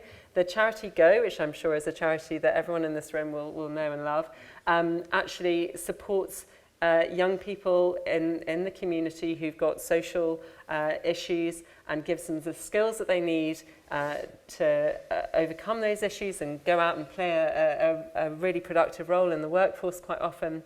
Well, that organisation actually works in partnership with the states through Longhoog, and it repairs and reuses things and then sells them on from their outlets. So there's a really fantastic local social enterprise success story right there. But yeah, I will just get in a cheeky plug for Longhoog. If you haven't been, please go with a boot full of stuff that you don't know what else to do with. They've got all the answers. They're great.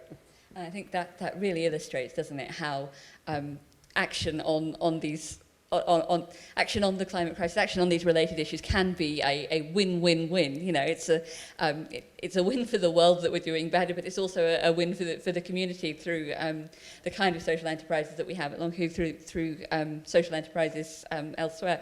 And I don't know if any of you would like to comment on what more you think we could be doing here that makes that kind of impact in the wider world. I hesitate to raise this, but, you know, I grew up in Oklahoma in the United States. And that was a place which, when my ancestors were first around there, it was regarded as a kind of derelict place that most people didn't want to go. And it was one of the last places to be a state in the United States because it was so poor. They didn't know at the time it was sitting upon an ocean of oil. And underneath the ground were millions and millions of barrels of oil. That was all taken out, provided money for schools and universities, and made millionaires out of people and like that. It's almost completely exhausted now.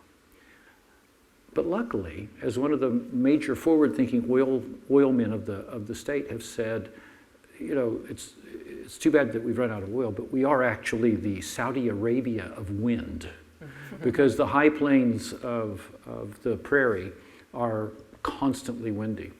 At least I thought it was the Saudi Arabia of wind until I moved to Guernsey. And told me.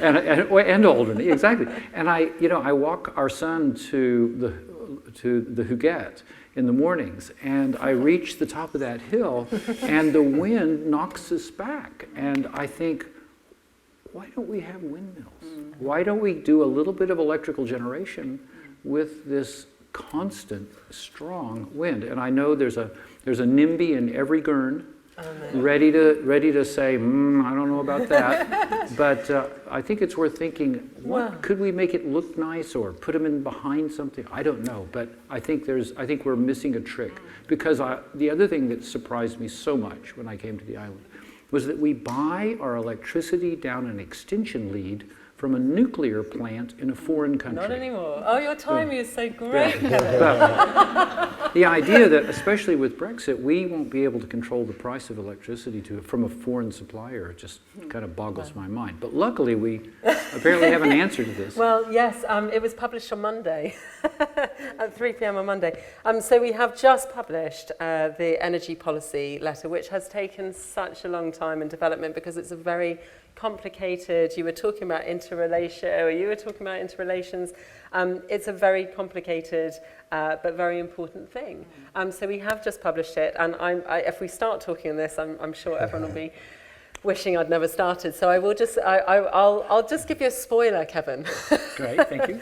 That actually The energy policy, I'm pleased to say, very much does support the development of nuclear, not nuclear, sorry, of local renewables. Scrap that. I've got nuclear on the mind because actually on Friday morning I was at a presentation. This has been in the news lately as well. So Guernsey Electricity, as of a couple of weeks ago, have actually moved. We used to have 70% nuclear and 30% renewable, generally hydro, coming down the cable, and now they have switched to 100% renewable energy. So actually, yes, that has addressed that one. But the energy policy is supportive of renewable energy, both macro, the kind of big scale stuff, and potentially micro sort of community schemes as well. So I can't really go into detail, but I would just say we've been working on it for quite a long time, and although we haven't got anything there, we have got quite a lot of data about our resource. And I would say it's although the top of the hill by the Huguet might be great, really offshore is where the resource is. And actually one of the very good things to come out, one of the rare, am I allowed to say that, good things to come out of Brexit is we do actually now have our territorial seas to 12 miles, so that's a really positive development too. But actually, can I say, with my renewable energy hat on, I think one of the things about the NIMBY point is actually grows on you. Yeah. Because it's not nowhere near as terrible as people think in terms of seeing it. It's quite calming. Like in parts of England, because of the NIMBY, people started putting those small things that go around like this. And actually, the larger ones are so peaceful. You can, you start meditating to them in the end. And also, they do generate a lot of energy considering how slow you see them moving. And I think people, and also, I know you're saying, I think you're probably right about that being where we are, but on land, for example, it doesn't occupy a lot of space. So farmers can still farm. So in Scotland, for example, where they went for it, farmers are getting double income. They're getting rental from this stuff and they can still farm. So farming there is becoming a little bit more supported than generally. So I think for the people who are nervous about it, we should try and get them to check out those other places. We've got 2 studies actually on local attitudes towards renewable energy, and specifically one of them was on wind, and actually it was really surprising in that there was much less NIMBYism than you might expect. So actually that's really encouraging. Brilliant. I can see that Natalie's got the mic, so do you want to? Sorry, this is just going back to the question about printer cartridges. I'm the chair of ActionAid, and we can actually collect the household size printer cartridges, not the big ones from offices. And we have a box that they can be recycled in our shop, which is Mostly Books shop in the corner of the arcade by Costa. So you can drop them off there. It's a bit of a plug. We do get £1 for our fundraising for every cartridge that can be recycled. So I'd be really grateful if you did do that. We've also got a web link, so you can order envelopes to send them off yourselves, which is really great. And we can also get more of these boxes if anyone has an office or a place where they would like a box put. So it's a bit of a shameless plug there, but thank you. No, say the name of the shop one more time. Mostly Books. Mostly Books. So it's jointly run between ActionAid ourselves, the local lifeboat and the Samaritans. Good. Yes, I have 3 for you. I'll be bringing them. Brilliant. Is there anyone? Was there one at the back? Yeah. Thank you. Hi. We've been talking about supporting, agriculture in developing countries. Well, how about Guernsey? Because we, import 95% of our food, probably more. What can we do here? We have, lots of land that's laying bare, and also what we're realizing now is actually quality soil has a hugely important role to play to sequester carbon. So, what can we do here? I'm really conscious of the fact that I'm doing a bit of the talking, but actually I think Sasha knows the answer to this question better than most. But yeah, I would have used this as an answer to the previous question about what we can do here locally. We've obviously got a very rich heritage in growing, and I can see a stalwart of the organic growing movement, even from the lights, as Annie Samworth in the audience. And I do think it's a really important part of our response to the current situation. And the wonderful thing about it is it doesn't just have environmental benefits. So growing things organically, there are a whole bunch of social and indeed economic benefits that arise from that as well. So it's a really wonderful thing. If we can support sustainable growing, and we have got at least the skeleton of some good growing infrastructure still left in the island. And I know Edible Guernsey, for example, out in St. Peter's is a really wonderful example of this working. It's working on the ground at the moment. So if we can support sustainable, as organic, pesticide, herbicide, fungicide free as far as possible growing, not only does that have the environmental benefits that Sasha touched on just there in terms of carbon sequestration, it also provides us with really high nutrient food, which is a social benefit, and it has economic benefits as well. But the problem as ever with this is we've been talking about this tonight, it doesn't necessarily work without a bit of an initial primer. We do need to support it financially in order to get it up and running and get it over that sort of economic viability hump.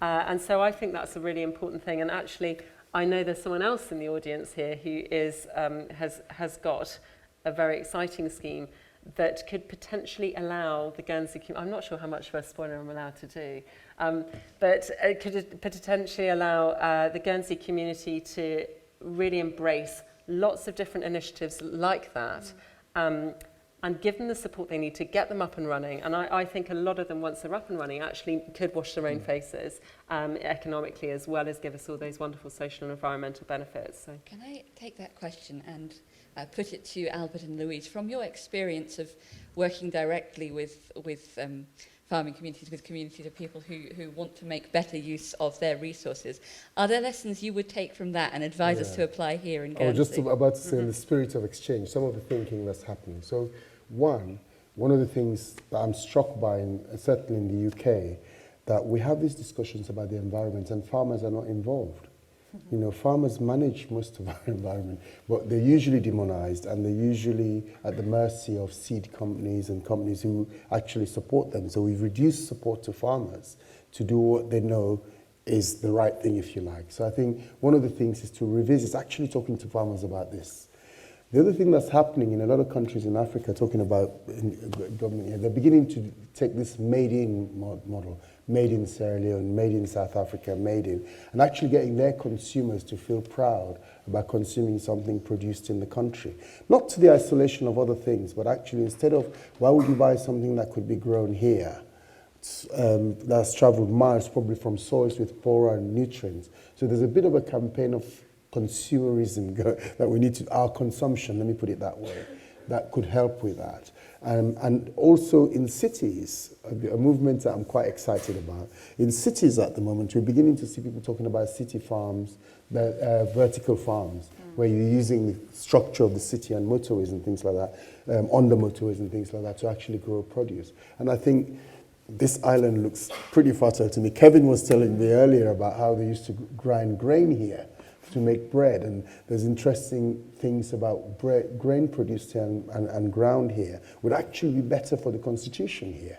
So I think there's a lot of kind of lessons to draw, but also supporting community-based. We're talking a lot more now about community economies. Community-based, we've got things like pubs now that serve their community and they do baking and actually reduce isolation amongst particularly older people and some of the youth. So I think there's some ideas to share, yes.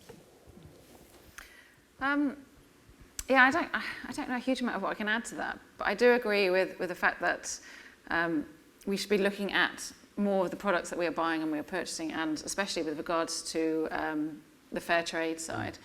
I mean, as far as the people that we work with, then it's a little bit different, but the farmers that we have, we are talking very small scale farmers who are literally trying to make their ends meet.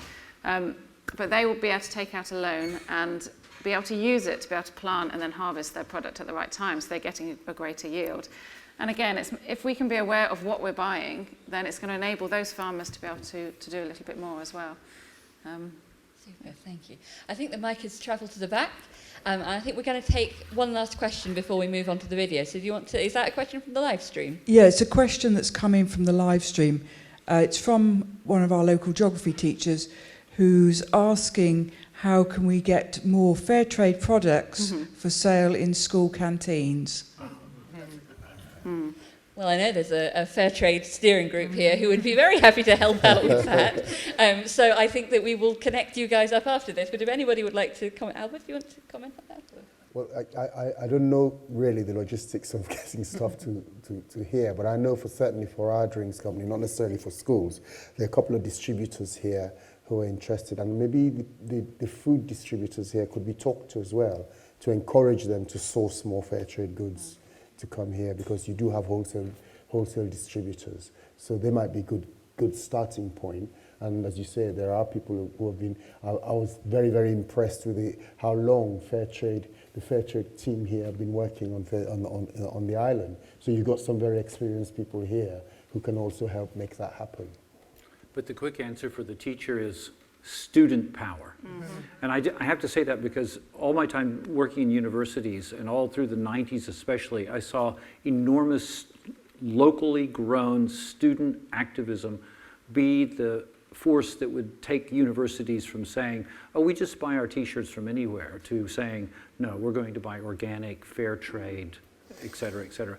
So that I have to say, you go around universities today, not just in Britain, but all around the world, and it's almost all the food and drink and chocolate and clothing and you name it, and it's coming from fair trade sources or organic sources and local sources and so forth. And it's because the students have said, this is what we really, really want.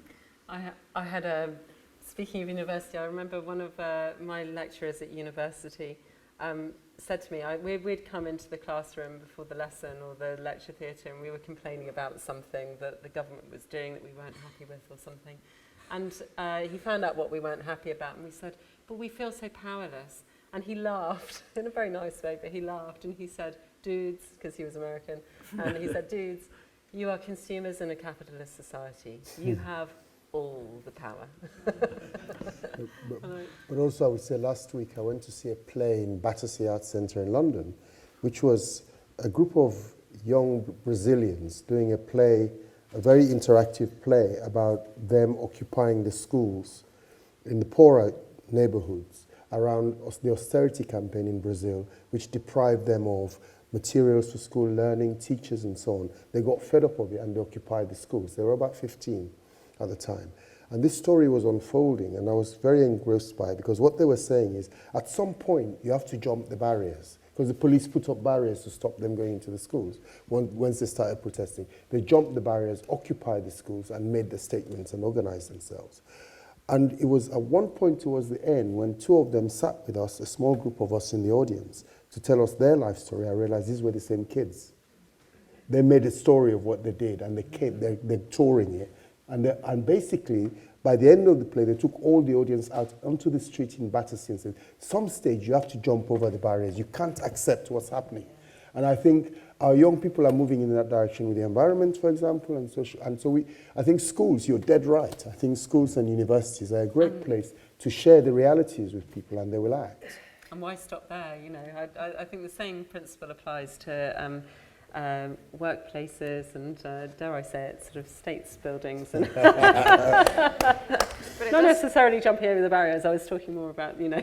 metaphorically jumping over the barriers. But it does come down to continual education and actually having that. I mean, my children are at primary school, but again, it's about getting them to make that decision. And if they can understand the impact that it does make, then I think when they get to secondary school and they can have their pocket money to go to the tuck shops, then they will start making that decision. But unless that education starts from the primary school, it's going to get harder as they get to secondary school. So I think education will be the key to getting children to Something right is happening that way. It definitely. Our Definitely 6-year-old's at the Huguette, and he told me what they did in religious education this week. It was fair trade. And I thought, okay. Well, we are a fair trade island. We are proud to be a fair trade island, and that just means that as a government, we are promoting fair trade and procuring fair trade wherever we can. It should be in our schools already. Sometimes it does take that extra bit of a pull factor from teachers and students saying, no, we want this, and we want you to prioritise this. So thank you for asking, and we will make sure that you get more fair trade in your schools. We'd love to see more retailers, more community organisations supporting fair trade. If anyone wants to find out more about that, representatives from the Fair Trade Steering Group are here and would be more than happy to advise, I'm sure. But just to draw it to a close, thank you all so much for your contribution. Thank you all so much for your time and your questions. Just one last question for each of you. If you had one message you would like people to take away from here tonight, what would it be? Well, my particular message is this. We actually live at a time in history when the number of people in slavery on the planet is the smallest fraction of the global population to ever be enslaved. 40 million people out of 7.8 billion. And we're at a time when the role they play in the economies is minuscule. There's no business reason to have slavery. There's no human rights reason. It's actually a crime that's been pushed to the very edge of its own extinction. But we're just not as aware of it as we need to be, and when we become it, we're just going to give it a hard boot, and it's going to go over the edge, and we're going to get rid of it forever. And I want to be in that generation that can give to our children a world for the first time in 5,000 years with no slavery.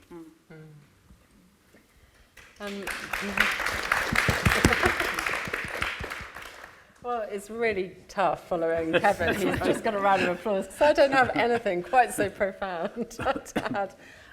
But for me, I think the event, I think this has been a really fantastic concept, and I'd like to actually take the opportunity to thank Emily and everyone who's been involved in putting it on, because I think for me, I'm delighted that there are people in the room who will remember this, but I think probably about maybe 12 years ago, we put on an event that we called Joining the Dots, and it was an environmental series of events, but from all sorts of different areas. So we had, retail, and we had film, and we had architecture, and all kinds of different, very sort of disparate areas of island life that we were focusing on the environmental positives for. And it was a really wonderful series of events, I thought, and I've always really liked the title of it because it was about joining these otherwise disparate things. And I think that's a lot of what this event is doing.